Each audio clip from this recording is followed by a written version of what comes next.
Hello, Catherine. You might have noticed I have dressed all schmancy today. I wanted to do something a little different today. I was thinking about challenges. One of the things that I'd really like to do, that I think would be really good for me at least, I always set myself these little challenges, but I'm the only one who knows about them, so if I fall short, nothing wrong there, no one knows.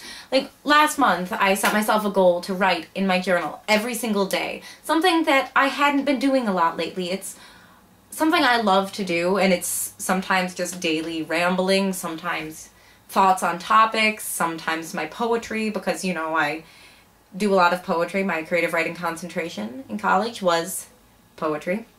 But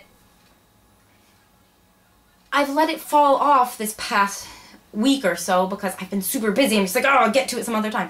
But the month before that, I had written every day, and it was wonderful. And the things that it produced, the ways it changed the way I thought about things in some ways.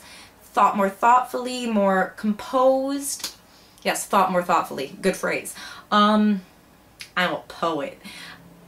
But I fell off doing this because it's just personal accountability, and whereas I made it a while with it, and it's a very good thing, I think we should do like collaborative ones, or where you can take me to task for things if I fail. So one challenge right now, I will continue writing every day, either in that journal or the one that I'm going to order that's just for poetry soon, every day. And I have to write a poem once every 3 days at least. I want to keep up my poetry even though I'm not in a workshop class anymore. And so I'll keep you updated on how that's going.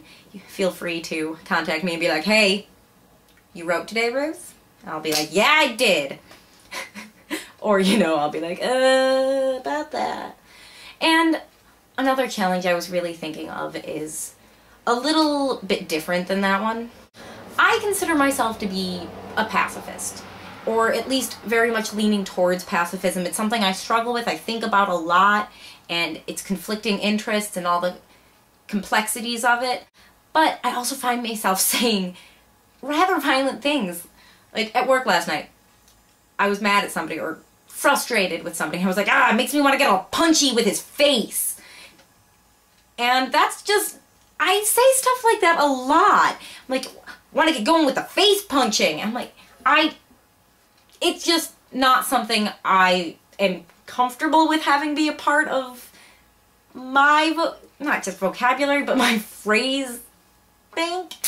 I just don't think it's good. I mean, pacifism, face punching don't exactly fit together. So that's another thing I want to bring down the level of violence in my everyday speech. No punching, no kicking, you know, just nothing like that. And that's just a small thing, but it's something I think would be good for me, living up to my values. One of the things that has stuck with me, a phrase that has stuck with me for a long time, something that John Green said to Hank Green, his brother, in a video once. I think he was supposed to be complimenting. He's like, you live in a way that is commensurate with your values. And that has stuck with me very much. I wish to live in a way that is commensurate with my values. I want to live up to my own ideals. And right now I'm falling short of that. And I want to fix it. So the part that I ask you for is to hold me accountable for these things. If you're talking with me and I say something like, it just makes me get all punchy, just be like, hey Ruth, dude, what's up? And maybe we can come up with some creative punishments for me. I think that would be best because, I mean, I don't want to, but I think that would be a good idea. So if you have any ideas, let me know, and we'll try to get going from there. Okay. Hope your week's going well. I'll see you soon.